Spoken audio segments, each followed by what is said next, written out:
Tonight and celebrating my little bro. Some of y'all know him as Sea Breezy if you go back in the military world.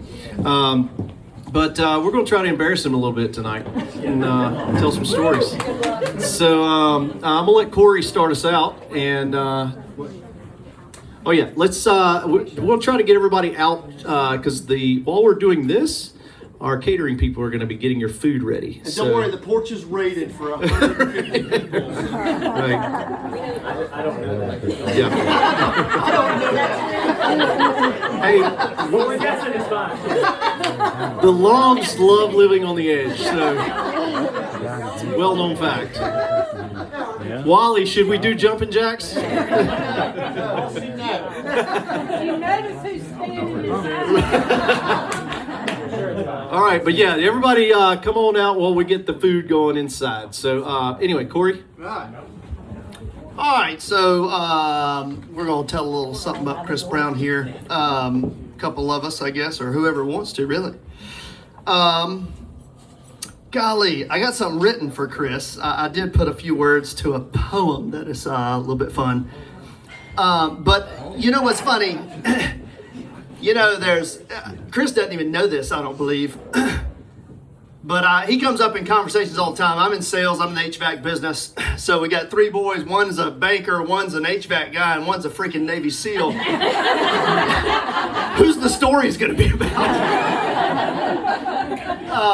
So The banker. the banker. I mean, my brother, that sucker can loan you some money. God, you ought to watch him. Somebody robbed his bank one year. He did. I have told that story. He did get robbed like his first year in business at RBC Centura at gunpoint in Kinston. Did not be there. Nevertheless, so what I would say is thank you for being I didn't serve in the military, right? But I have learned in business and just in my travels and what I do that, boy, there's a boatload of people that have, and to have some sort of connection and camaraderie that I can talk about my little brother's antics, right? And some of his stories and kind of live vicariously through Chris, as we all have shared some stories a little bit through that's been not only a bit. I probably owe you some commission, little brother, or something, from sales or something. But I was just gonna say thank you for just providing that camaraderie that you didn't even know was happening, but you're the representative for it. Boy, I racked my brain for 2 weeks. I typically write little songs like this, but I just couldn't put it together. But at the last hour, literally yesterday, my wife's flustered because I spent an hour writing a poem because it finally freaking came to me, and here you go. Okay. This is called Badass Little Brother. All right, looking back on the life of our looking back on the life of our brother Chris Brown, growing up in Rocky Mount, 8 miles outside of town, it is easy to see, though you might appeal, why he chose to become a Navy SEAL. You see, he was always smaller than Clay and I, so we could launch him. We could launch him off the dock so high at the lake, splashing into the water. This was the initial training of our underwater demolition little brother. That's good. It was fun. We would take him by the hand and leg. Like he'd have right hand and leg, I'd have left hand and leg, and we'd just freaking toss him and see how many flips he could do before he hit the water. And he was in for it. It was great. All right, here we go. We'll do it tonight. Get a little heavier. He ain't so little anymore. All right, as he grew, the training did not stop there. We found new and more ways to throw him into the air. We would double bounce him on the trampoline. He would fly so high you would think it obscene. No net or cover over the springs. We were just 3 brown boys doing our thing. Chris would perform amazing aerial tricks. So it's not surprising that he became obsessed with the thrill of skydiving. He has been in the woods since he was a lad, learning all kinds of things from dear old dad, shooting ducks and deer and learning to carry a gun, fishing and camping. It was always so much fun. He never knew this was all preparation for a career and mission requiring such dedication. Learning how to hunt since he was in a diaper turns out was excellent training to become a Navy SEAL sniper.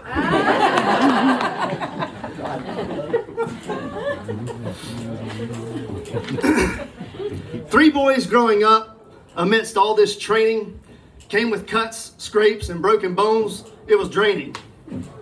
Because of this, it's not pathetic to find the first thing Chris learned in the Navy was how to be a medic.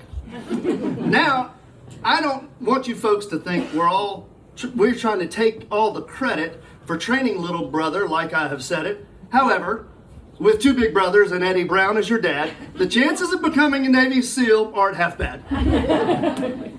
With all joking aside and sincerity of heart, it has been a privilege to be able to play a small part as we have prayed for your safety while you were in foreign lands, for God to be with you and deliver the enemy into your hands. He has brought you through safely, and it's time for a new chapter of life here at Lake Gaston with your kids and your wife. We are so proud to call you little brother and friend, and now that you're retired, more time together we can spend. Thank you for your service to help keep us all safe, for fighting for our country to make America a great place. Stories will be told and legends will echo one to another of that man Chris Brown, our badass Navy SEAL little brother. Happy retirement, little brother.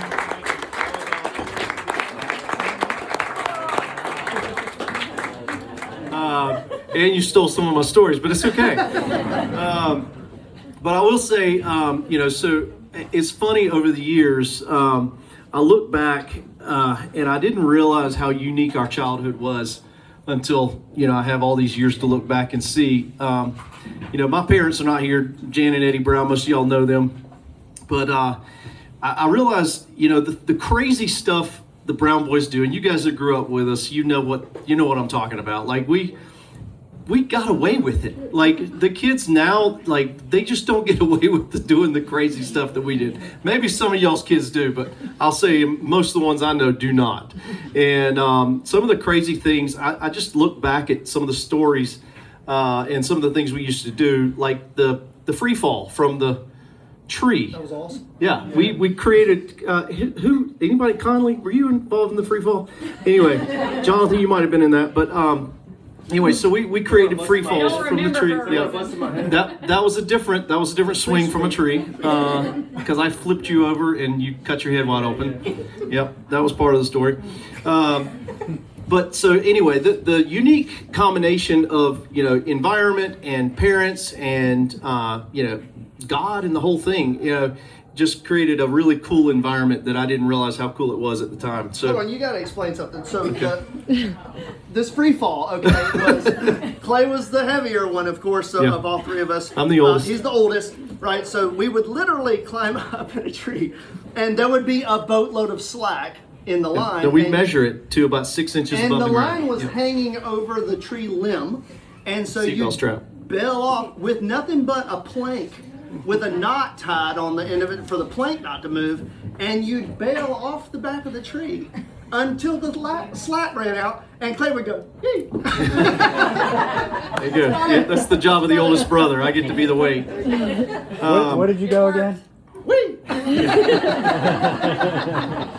Anyway, so, but I will say one of the earliest stories that really showed that Chris had a unique physical and mental ability was at age 5, we were up in the attic of our Bridgedale Drive house.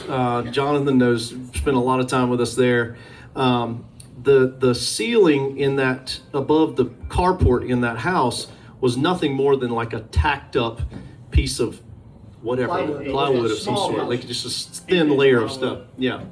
And Chris decided he's going to go walking along the planks of, what am I trying to say? The Rafters. The rafters, yes. He's walking along the rafters at age 5.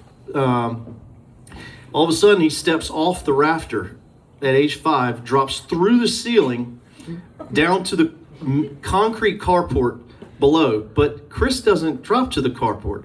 Chris, at age 5, catches the rafter and is hanging from the rafter at age 5.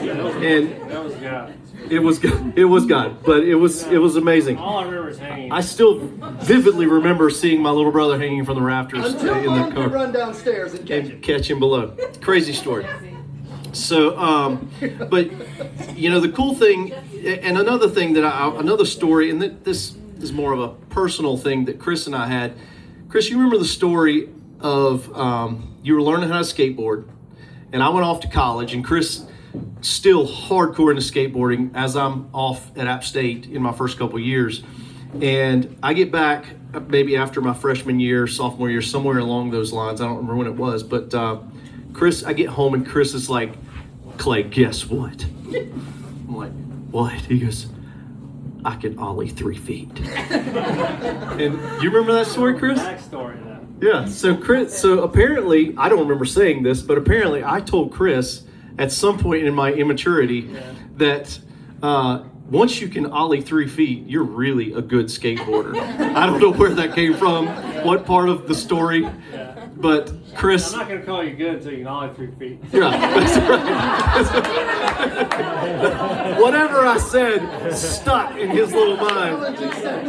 And so I'm sure it was a buzzkill because I was like, great, Chris. I didn't, but I'm going to ollie on this table. So, I still do it. It but, helped my ollie big time. Whatever you said, that was great. anyway, Nathan, you were very much involved in that period. All the tearing up the back porch at our house. And his own house. Yeah. But anyway, guys, you know, one last quick story, and John Allen, my brother-in-law, is not here. Kelly's brother. You know, years ago when Kelly and I were just married, Chris was still, you know, hanging around Rocky Mount, going to Nash Community, and you know, the conversation came up. Am I right, Chris? It was with John that y'all were talking about the Navy SEAL stuff. Mike, Yeah. what part? We're talking about? To- Go on.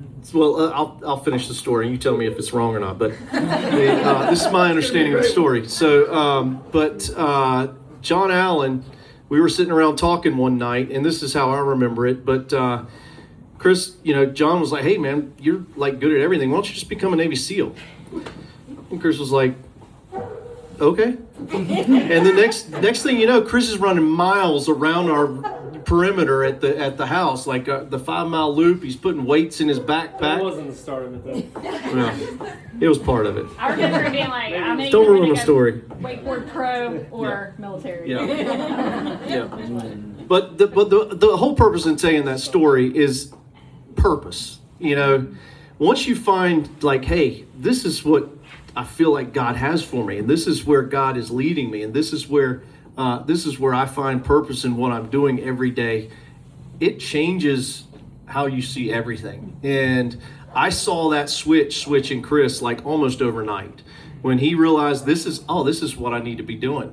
And it was like there was purpose, there was passion, there was excitement, and you know, that just led to an amazing career. And so we're just all really excited to be able to be here, and honestly have him still here after 20 years in the SEALs is a blessing. And all you guys who are still in it, I appreciate your service, appreciate what you're doing, what you're continuing to do, and the influence you are having over other guys who are coming up behind you. You know, just stay after it, you know, and we appreciate what you guys are doing. So that being said, I hope somebody else came up with another embarrassing or fun story about Chris, because I'm ready to hand off the mic. So, I've got a fun story. all right. He's scared right now. He doesn't get scared, so it's okay. I am Bri Long's wife. I'm Ashley. Ashley. I got the privilege of living with Chris and Bri right before me and Bri got married, and it was a good, interesting time. I learned a lot. They all called me Mama because I pretty much took care of like 20 guys all the time. They'd play the guitar and say, "Mama's in the kitchen," while I'm cooking and everything. So we just had a great time. But so sometimes before Bri would get home, or if he wasn't going to be home before Chris would leave for somewhere and I'd be there. I'd pull Chris on the boat so he could go wakeboarding for a set. And anyways, one time he was like, first thing in the morning, hey, can you come down here and pull me, before he was leaving to go somewhere. Anyways, got my coffee, got my phone, I'm walking down there. And I just walked down to the dock and Chris is down there and he's just like, Ashley. He's so mad. He's like, come here. And he walks me back up the hill and I'm like, where are we going? He has this copperhead laid out perfectly right in the middle where I was gonna walk, dead. He killed it, but he had a copperhead sitting there for me to try to scare me as soon as I would walk past the thing. And I was like, did you think I was gonna pull you if I would have seen this copperhead? And you made me freak out for nothing. Anyways, that was just one of the antics of Chris, but it always, I just still couldn't believe he did that and tried to have it. Yeah, you still think it's, there's plenty of other things that, gosh, between him and Brooks, I don't even know. It's not really like a cool story by any means, so, but just wanted to say something, not guess mainly. But so I guess a lot of you guys know that me and Chris bought a house together, right? And I think I was like 20, 25, 26, something like that. Yep. And so we it ended up being a great thing, an awesome thing. And I remember when we were going through the process, of buying the house or bought the lot, put the house up, and all that stuff. And, we were having conversations about, well, what if, we want to buy one another out, buy each other out, or, if something would possibly go wrong, And We'll get married. It's pretty probable, right? And I remember he was talking to Clay, and Clay was like, "Yeah, y'all probably need to talk about if things don't work out, or if y'all have a fallout, or something something goes wrong." Chris's words were, "I mean, what could go wrong?"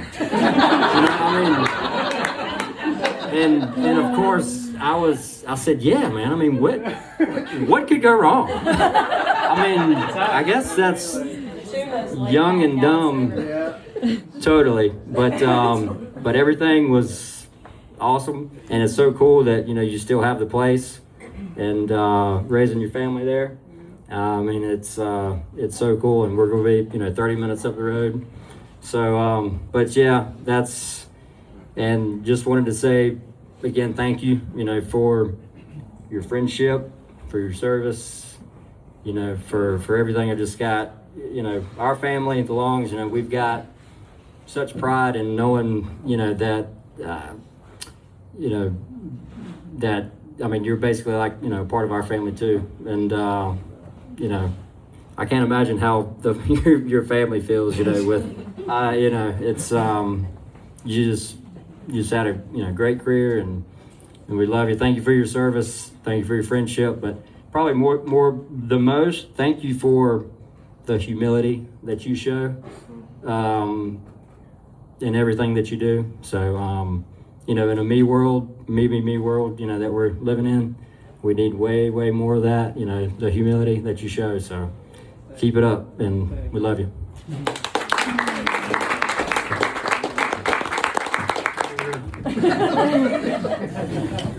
All right, my name is Scott.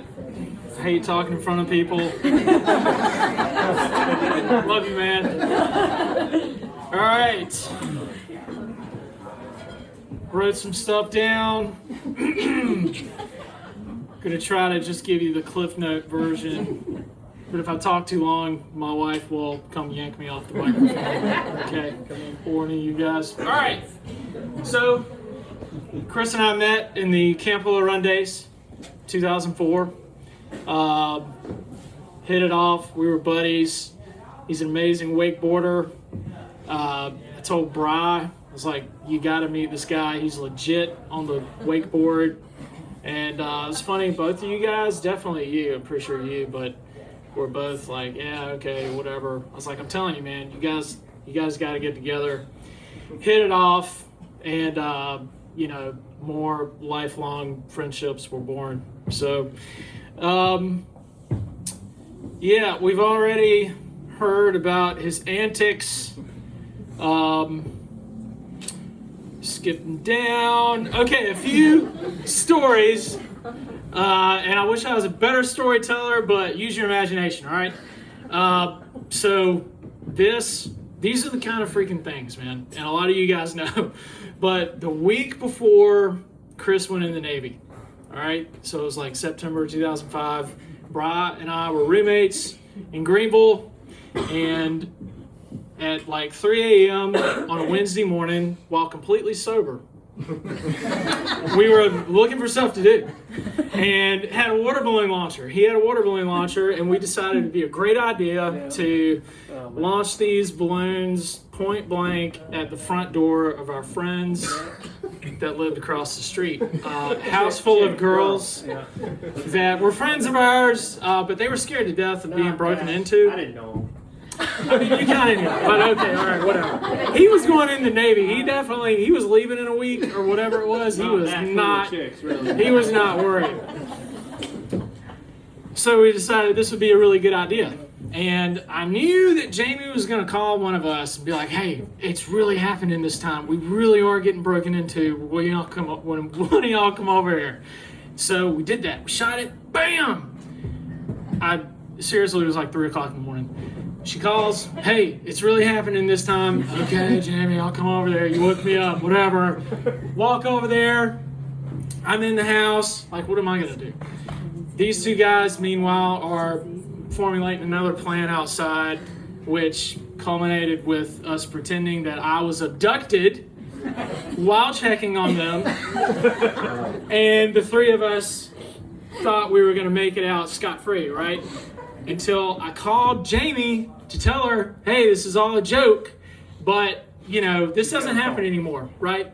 But it was going to a busy signal. I was like, that's weird. That's only on landlines from like 1995. Why is it? I can't get it. What?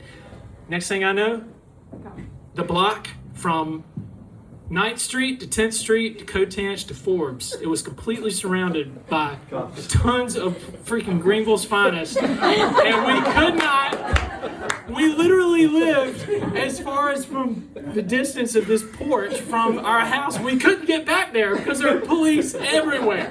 So we were running through these backyards. We were trying to get away. The K9 did the sniff. Over a couple fences. K9 did the sniff, found us, whatever. Thankfully, They called me out. oh man, he had a mohawk or something crazy. Dude, it was Dog.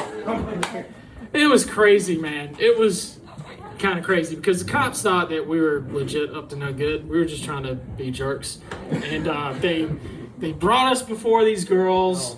And it was super embarrassing. They couldn't believe it, but they told the cops, like, no, let them go. Like, they're our friends. Jamie couldn't hold it together. She was like, They were upset, all right? very. They didn't speak to, he wasn't worried, he was leaving in a week, but they didn't speak to me and Brad for like 3 months. They were pissed. They almost took us to jail. The cops were like, girls, press charges, what y'all want to do? And they were like, no, we know these guys, just, it's okay. Anyway, that was hilarious. And these are the kind of things that happen.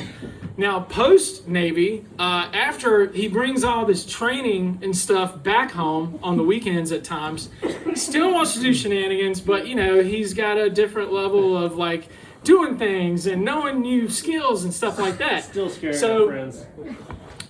there was one Friday night that I happened to be on the way to the lake from here, from Greenville, and it was perfect timing. He called me up. He said, hey, man, what you doing? Are you by chance heading to the lake? I said, I sure am. He said, do you have camis?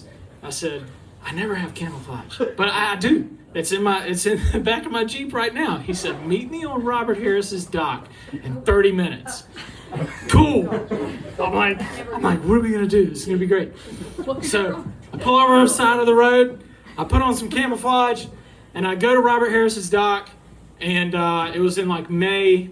Staff training is going on at Camp Orion, but the kids aren't there yet. So there's no campers, it's just a bunch of like college students.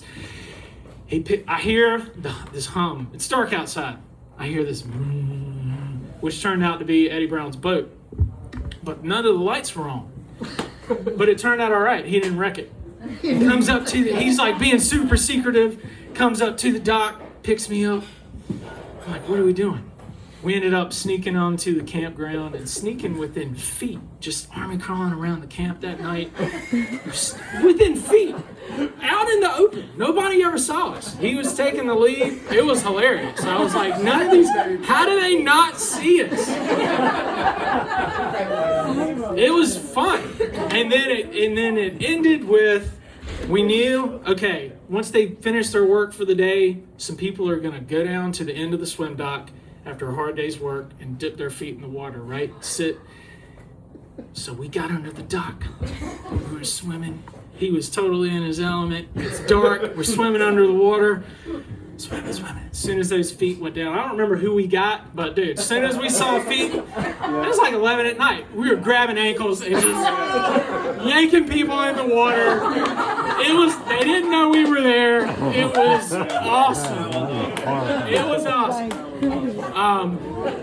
But as the years go on, you know, we start talking less about hearing less Bud's training stories and hearing, you know, more stuff about family and talking about growing into being godly men and what do we want to do and other stuff. And anyway, so through the years, it's been cool to watch and be a part of, be your friend, growing up and still up to antics, but a bit more refined. Thank you. And man, it's an honor to be your buddy. Like, dude, seriously.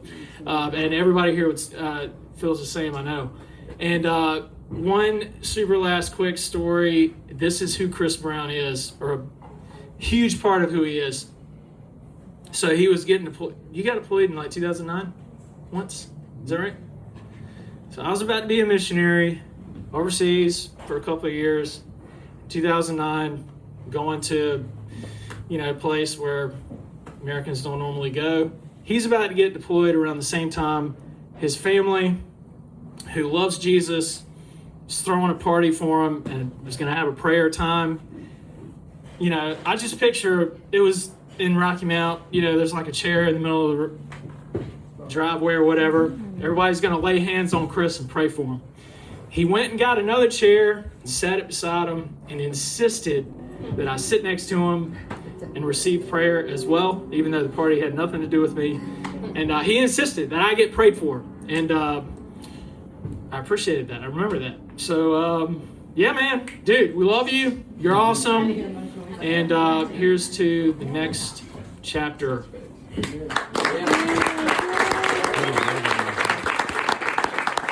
I don't even know what to do with this thing. Keep it by your mouth there. I don't even listen to it anymore. All right. You never did. Correct, sir. So if you know me, you know this is not me. I don't do stuff like this. But for this dude, I'll break a little character. If you do know, well, wait, sorry. See, I'm Nathan Belt, Chris's childhood best friend. We basically grew up glued at the hip, usually getting into situations that were 100% our own fault. You know, growing up with this guy was not easy. Anything competitive, I had to get to a point where I wouldn't want to even do unless I was on his team. I'd say paintball was the worst. He could somehow find the only bare spot on your body that was not covered with clothing, and he just wanted to make it hurt. I think that was just his way of reminding everyone that you'll never beat me. He was just one of those guys that anything he tried, he was good going to be good at and better than me. I tried to find anything that I could to beat him. Paintball, basketball, soccer, skateboarding, and nothing was a win for me. I built an entire skate park in my driveway, and it wasn't even for me.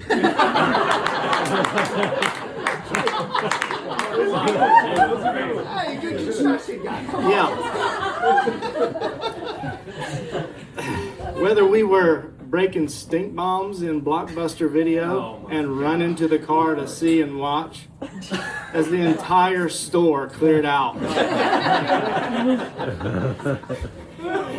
It was one of the greatest memories ever. It was so funny. It's hard to relive that belly laugh we had in the truck. Yeah. One of the best memories was Chris going down Sunset Avenue in Rocky Mount at 35 miles an hour, leaning out the bottom of the door, and he's driving, holding a volleyball-sized watermelon in his hand and letting it loose. He was aiming at a woman walking down the street. And needless to say, only Chris would make a direct hit. But don't worry, she hopped right back up.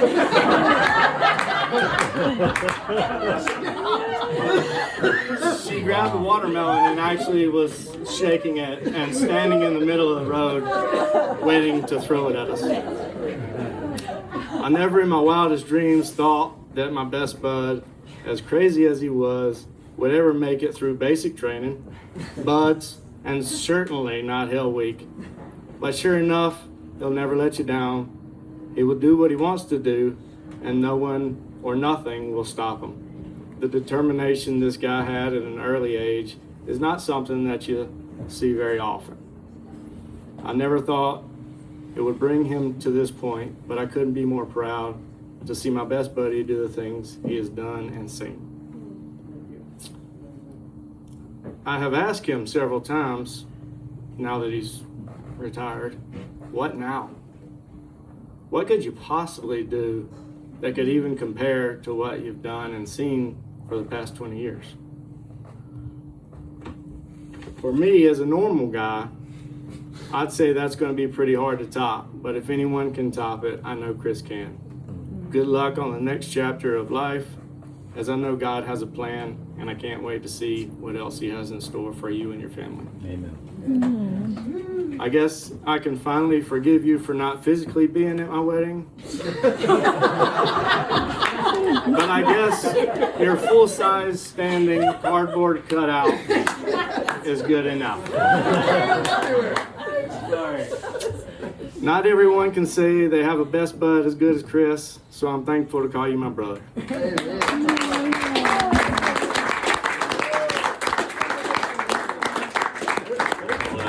A few stories about Chris. Hopefully it's not too disjointed.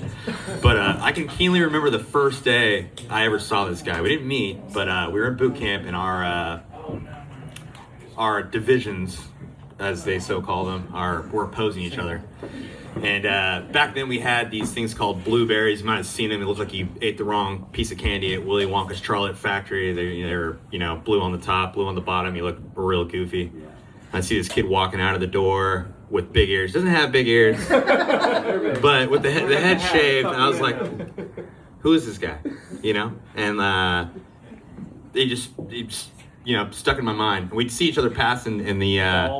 Exactly. The bald head didn't help the scenario, but we didn't really have a relationship at boot camp because you're separated. But fast forward, we get to court school, and we're in the same class for court school, and we are different in personalities in many ways and similar in many others. I'm very process oriented. He's very like, keep it breezy. He activates the Chrisism. He'll have, back then we had recruit hats. Said recruit. You might see a picture. There's a picture on here. I think back of this one. And he'll go, dude, and like, you know, flip it to the back, and that would, you know, activate Chris. So we all ended up, if you were in a special program, no matter what it was, you were all grouped together on the 4th floor of the barracks there. And we had this Filipino guy who was, he had not done any special programs, but he managed all the guys who were going to go do it. He was an intense individual that weighed the scales of all of our futures, right? And he did not like Chris, right? And a little background on him, he was from an era when you could still join straight from the Philippines, right? So he was an intense individual. And again, as we covered, you know, we all know Chris, we're all here. So, you know, Chris would have these, you know, crazy, not even crazy ideas. But, so we get to the pool and we're out there and we're like, all right, we're going to do whatever. We're going to do sprints across the pool. And he's like, It was the underwater yeah, swim. he's like, H1, do you think that we could like hop in and do a front flip and like swim across the pool and come back? And then you can see the steam coming out of this guy's ears. He's at the end of the pool and like, Rob, shut your face. He's like, So again, like, he hated him. So it's so much so that Chris was paired up with this diver named Peters. And this is the only reason I remember this guy, because he was an odd duck. So he had a diver roommate, and like Chris is super easy. He's super easy. So like add in a layer to the story. Like even though our personality, our value systems are very similar, so we all gravitated towards each other, right? And so he's paired up with Peters. The rest of us are with guys that we actually like. Peter's not cool. And Peters is not cool, right? Peters is and Chris is Chris. He's a psychopath. Yeah. So there's this instance, maybe you remember it, and I'm sure you remember, of course, you were there, but it's you. It's about you.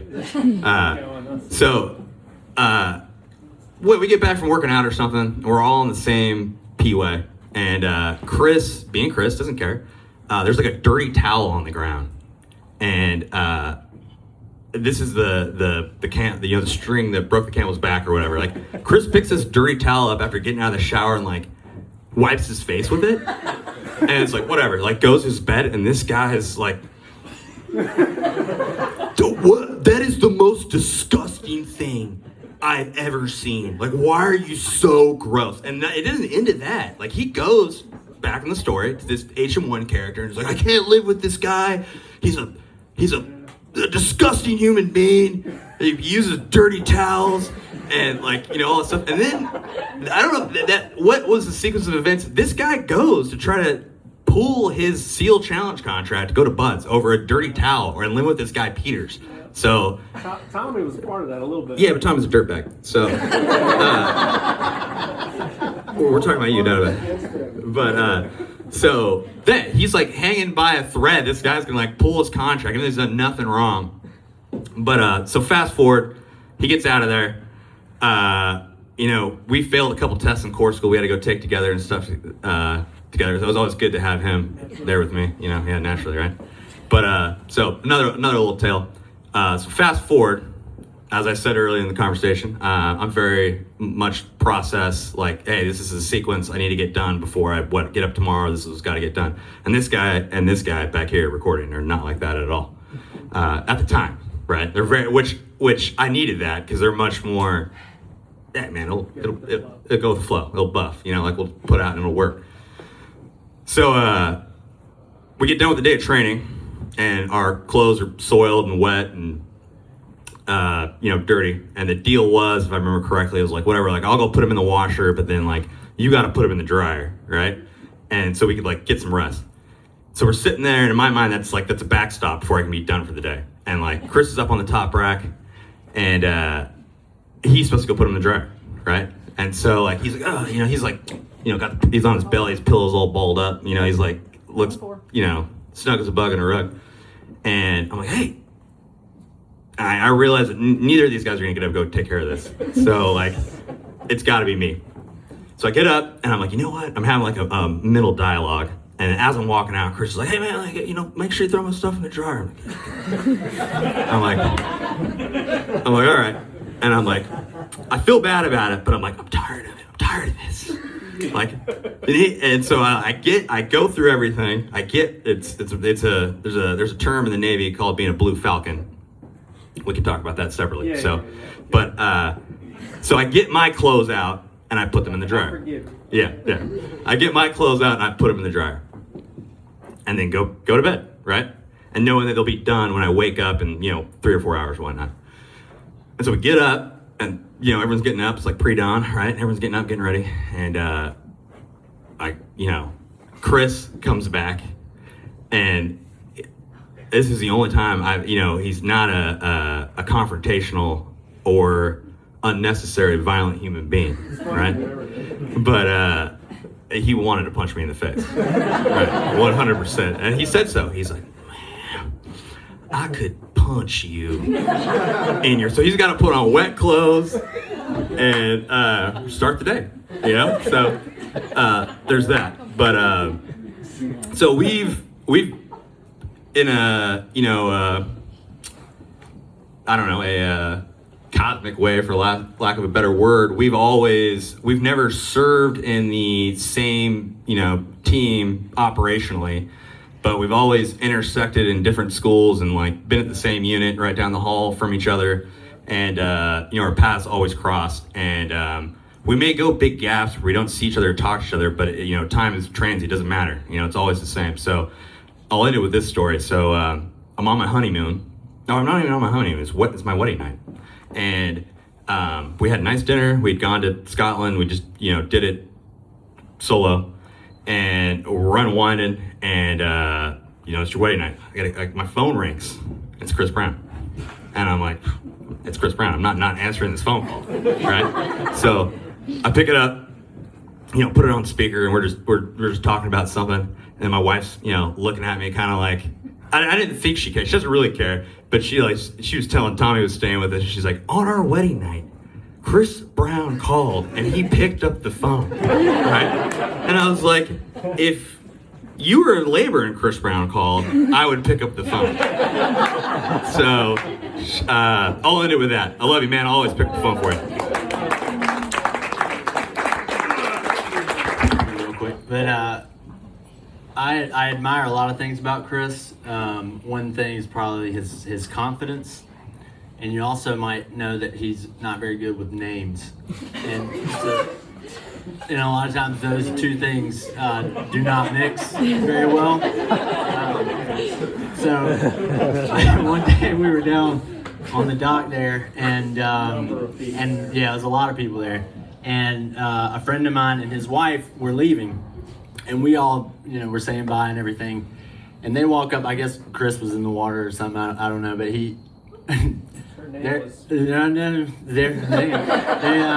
they get about where the firewood is. So they're pretty much gone. He doesn't have to say anything, right?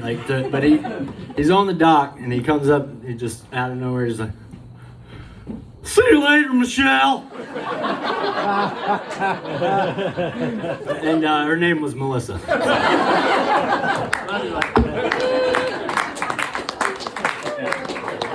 Chris? Okay, so I am Corey's wife, and I'm actually going to start with Chris. But what's funny is when Corey and I got married, so our 20th wedding anniversary is in January. And so when Corey and I were engaged, actually this story has nothing to do with Chris. The funny part of this story is the road trip that we took. So Chris was graduating from A school. Was it A school in Chicago? Whatever was in Chicago. Yeah, and so Corey and I are engaged, and the Browns decide that we were all going to go. I don't know if y'all know the Browns at all. But they decided that we're all going to go. Kelly is pregnant with Dayla and has extreme morning sickness.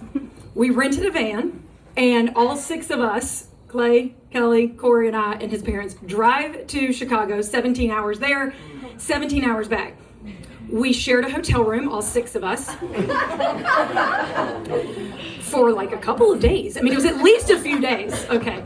And so I realized, I thought it was months. it felt like an eternity. But what I realized was that this was actually the training ground. They were just testing me to make sure before we pull, we actually went through with everything that I could. Yeah, no, I'd already been camping. Camping was already on the list. That was a requirement. If you were marrying a Brown, you had to go camping, you had to go hunting, And I guess she had to do a 17-hour road trip and sleep in the same hotel room. Chicago was hell week. Yes. So anyway, so that was my like introduction to the Brown family. But when like one of the very first stories that I heard about Chris, Corey and I were dating, and I had come to Rocky Mount, and he was like, we're going to go meet Chris, because I had not met him yet. And he was like, we're going to go to Chico's. And on the way there, he's telling me this story about him climbing a telephone pole. The light pole. The light pole by Chico's. And just sitting on top of it. And he was throwing things. Threw shoes at people. There we go, throwing things at people. And I'm like, who is this guy? Like, what on earth? And like, and I was like, no apparatus to climb this telephone pole. He just climbed like with his hands and his feet. You couldn't see me up there. Nobody could see him. So that was one of the stories that I heard. That's not the point. The point is, how do you climb a telephone pole? Yes. Yes. So that was one of the stories that that I heard about Chris. So yes, it has been. I was like, I don't even understand what I'm getting into. But I'm actually here to just say a few words about my sister-in-law. And I'm going to do this as well as I can without crying, but it will not happen, so you just have to bear with me. But all that to say, we've heard all of these stories, you know, about Chris Brown. And if you hear all of those stories, you're thinking, the woman that he is going to marry is going to have to be a freaking beast of a woman. Like, that's what you're thinking. And so here's what I was going to say, though.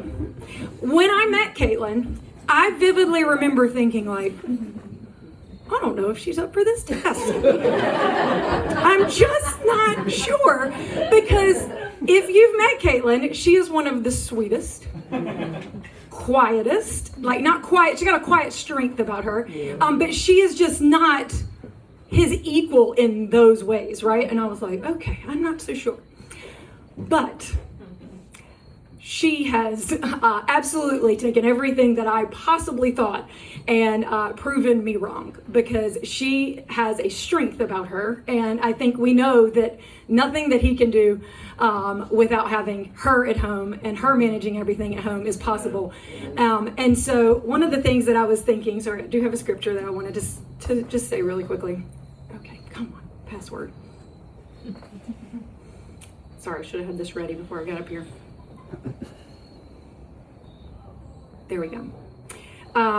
Is Jeremiah 17:7-8. But blessed is the one who trusts in the Lord, whose confidence is in him. They will be like a tree planted by the water that sends its roots by the stream. It does not fear when heat comes. Its leaves are always green. It has no worry in a year of drought and never stops producing fruit. And there is not anything that I could think that better encapsulates this woman and who she is, who she's been for Chris, who she's been in our family, because she is a quiet strength. And when the storms came and the rain came and everything that they have navigated, she was unmoving. And she's just been a rock. So just wanted to tell you, we love you.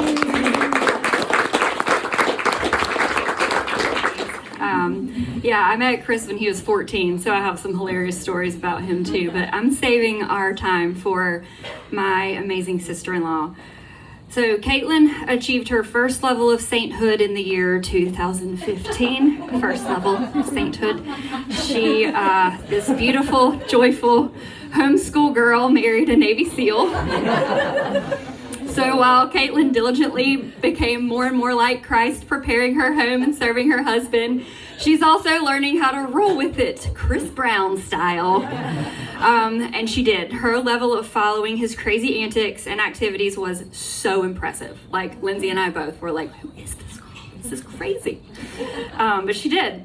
And watching that, along with being the most submissive and supportive wife, was honestly such a breath of fresh air to this world and even her two much older sister-in-laws. So she outshined us real quick.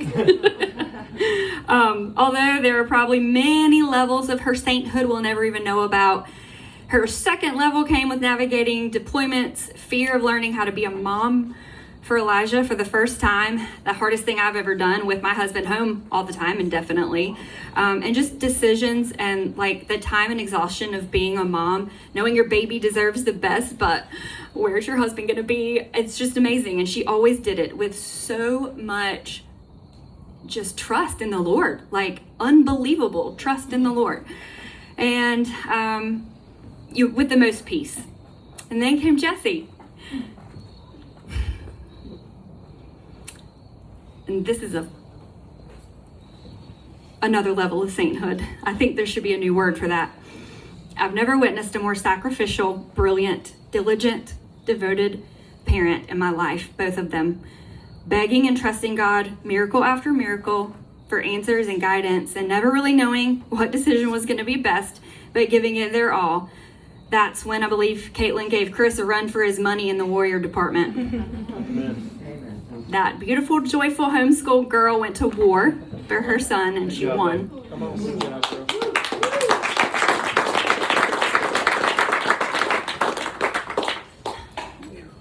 I'm just so thankful that God made Caitlin, Jesse, and Elijah's mom. Even sweet Elijah, his emotional and intellectual development is insane, like it shouldn't be. Those boys are so perfect and amazing. And we all know marriage and family is hard, but Chris, you have the epitome of the Proverbs 31 woman. And just a woman that we all can look up to. Both of you guys are just beyond our wildest dreams for inspiration, even though you're our littles. And we just thank you both for following God and trusting Him above everything else. You are both amazing warriors, and we love you so much. For Chris and Caitlin from the Brown family. Nice. So Nice. you guys can have that for. Yeah, we'll put it somewhere so y'all Yeah, you guys, everybody can take a look at it. So Thank you. That is great. I am enough about me. I couldn't do it. Thank you, Caitlin. I second what the girls are saying. I love you to death. I think you're awesome. We are opposite in so many ways, but it's great. I'm loving the life God She saved your given life. us. Yeah, she has. Papa warned me it was going to be a white knuckle ride. Yeah. Dad said it would be a white knuckle ride. She was like, "What do you mean by that?" You know, the Lord is the light, is my light and my salvation. Whom shall I fear? That's what I stand behind. I serve the God of Abraham, Isaac, and Jacob. The Lord Jesus is King. He's Lord. He's coming back someday. He's going to be standing there in Jerusalem. I believe it. I walk by faith in the Son of God. That's how I live my life. And with God behind me, who cares who's in front of me? Who cares? I don't care. And that's kind of how I take that breezy mentality of like, it's going to be okay. I could use more process focused Jordan mentality because I really love his mentality as well, and I respect that. And Caitlin's teaching me that a little bit, trying to work that in my repertoire. But to caveat the couple things that were said, I think 9/11 really affected me. That was part of it. And then seeing that Bud's video on the Discovery Channel got me hooked. I was trying to be a stunt man there for a little bit. And I thought maybe if I go be a SEAL, it could look good on my resume for a stunt man. And I had that little backwards. Forget being a stunt man now. Good gracious. They wreck their bodies. And I'm already limping. I get up in the morning like, Gabe! What happened? Gotta warm it up. Everyone here is a close homie of mine in some way, fashion, or form. I look up to just about everyone here in some sort of way. And there's a lot of people I could have invited, and she was asking me for an invite list. I'm like, there's so many people. I mean, God has blessed me big time. I have. If you have one close friend in life, I think you've got a gold mine there, and God has blessed me with several, and I'm honored.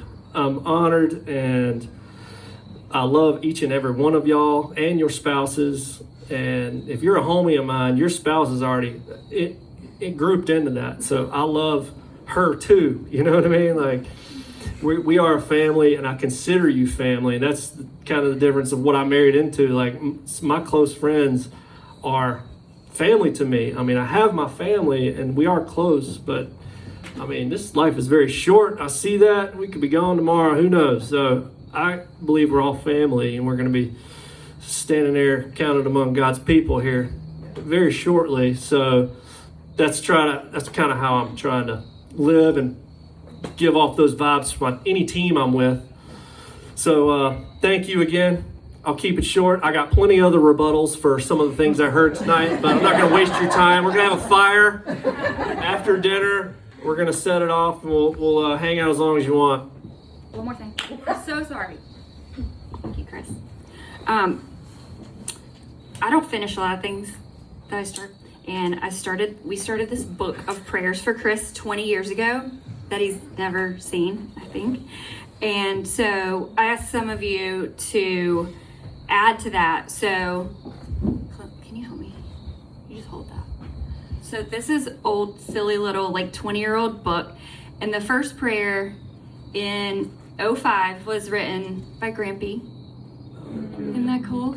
So then all the family and friends that were at that send-off for Chris 20 years ago, their prayers for him are right here. And then we have 2025 right here. And any of you are welcome that haven't written a card yet. There's just little index cards in there on the coffee table to add to the rest of his thank you, Jesus, for the last 20 years and sending them off to the rest of their amazing life. So these will be fun to read. I'll put this whole book out there and then we'll fill in the rest of them later. That was literally designed by Kelly 20 years ago, that little book. So. And the thing that Spraggins was talking about where they prayed over him, that was the event, Spragg. So that was it. Okay, go ahead.